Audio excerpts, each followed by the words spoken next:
Assalamualaikum warahmatullahi wabarakatuh. Baiklah, saya akan menjawab pertanyaan yang nomor 2, yaitu salah satu pendekatan dalam mengklasifikasi riset desain dalam bidang farmasi, yaitu klasifikasi berdasarkan orientasi waktu yang mencakup antara lain desain retrospektif dan desain prospektif. Jelaskan sekurang-kurangnya 2 contoh konkret yang relevan dengan desain retrospektif dan desain prospektif. Nah, jadi yang pertama itu desain retrospektif, yang mana desain retrospektif itu merupakan suatu penelitian di mana pengambilan data variabel akibat atau dependen dilakukan terlebih dahulu, kemudian baru diukur variabel sebab yang telah terjadi pada waktu yang lampau, misalnya pada setahun yang lalu atau 2 tahun. Nah, contohnya itu yang pertama, keamanan penggunaan aminofilin pada pengobatan asma di rumah sakit. Jadi, aminofilin itu adalah obat yang umum digunakan untuk mengobati asma dan merupakan obat yang rentan terhadap terapi sempit. Nah, data tentang keamanan penggunaan aminofilin ini masih dirasa cukup belum banyak atau masih kurang. Jadi penelitian ini bertujuan untuk menganalisis keamanan dari aminofilin berdasarkan terjadinya adverse drug reaction pada pasien di rumah sakit. Penelitian ini menggunakan desain retrospektif untuk data pasien di rumah sakit selama misalnya itu 2 tahun. Nah, yang pertama itu sampel digunakan, maksudnya sampel dikumpulkan dengan menggunakan metode purposive sampling dan menggunakan aminofilin dalam terapi asma.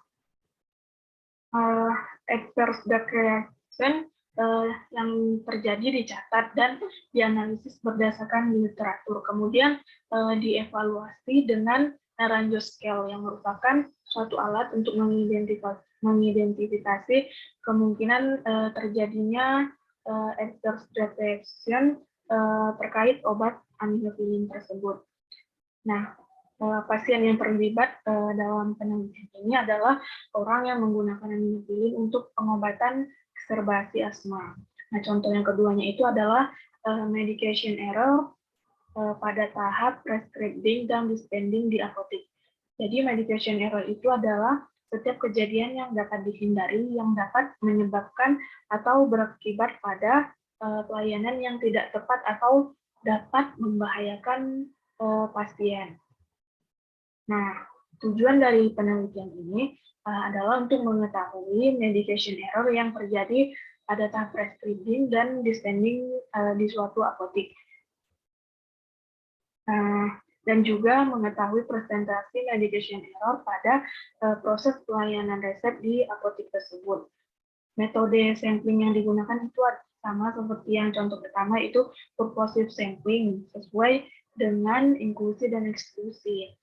Instrumen penelitian yang digunakan itu berupa resep yang diterima oleh apotek tersebut dan juga tabel observasi pada prescribing error dan dispensing error. Nah, resep tersebut dianalisis dalam beberapa kurun waktu sebelumnya. Nah, selanjutnya yang kedua itu ada desain prospektif. Nah, jadi desain prospektif itu adalah metode di mana data atau informasi mengenai subjek penelitian tidak dapat diobservasi atau dimiliki oleh peneliti pada saat penelitian dilakukan. Nah, berbeda dengan desain retrospektif tadi yang mengandalkan data historis. Desain prospektif ini mengandalkan informasi yang akan diperoleh sejalan dengan berjalannya penelitian dan berorientasi pada upaya untuk memprediksi perilaku subjek di masa yang akan mendatang. Nah, contohnya itu yang pertama itu analisis efektivitas terapi pada pasien anemia gagal ginjal hemodinamitas di suatu rumah sakit. Nah, seperti yang kita ketahui saat ini ada beberapa pilihan terapi yang diberikan untuk mengatasi anemia pada penderita gagal ginjal kronis. Misalnya itu pemberian epotin atau EPO yang mana merupakan jenis pertama dalam terapi anemia gagal ginjal kronis. Dan selanjutnya itu pemberian zat besi pada apabila pasien terdiagnosa menderita defisiensi besi, dan selanjutnya itu pemberian transfusi darah PCT atau PRC. Nah, jadi penelitian ini bertujuan untuk menganalisis efektivitas terapi anemia dengan penggunaan EPO dan PRC pada pasien gagal ginjal hemodialisis berdasarkan outcome terhadap parameter hematologi. Desain penelitian yang digunakan adalah penelitian prospektif dengan rancangan deskriptif. Pengambilan sampelnya dilakukan dengan teknik non-probability. Sampling yang dengan cara purposive sampling. Data yang dianalisis itu secara deskriptif berupa parameter hematologi yang meliputi dari kadar RBC, HbB, HCT, MCF, MCH, MCHC pada pasien. Nah, kemudian contoh yang kedua itu adalah gambaran drug-related problems pada pasien stroke rawat inap di suatu rumah sakit. Nah, drug-related problems itu adalah kejadian yang tidak diinginkan yang dialami pasien yang berkaitan dengan terapi obat, sehingga akan mengganggu keberhasilan terapi yang diharapkan. Nah, penelitian ini bertujuan untuk mengobservasi secara deskriptif analitik dengan desain prospektif.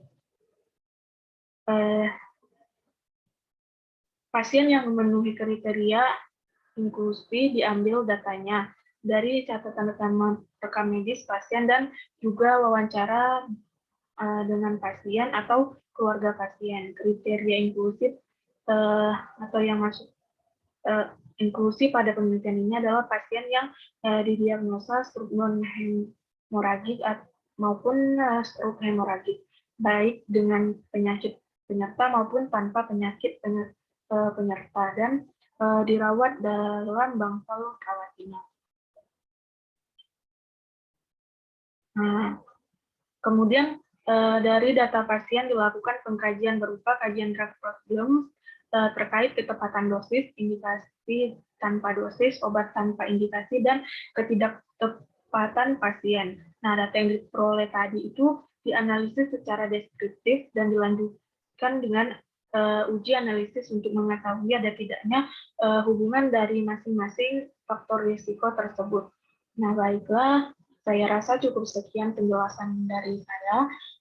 Mohon maaf apabila ada kesalahan. Saya akhiri. Wassalamualaikum warahmatullahi wabarakatuh.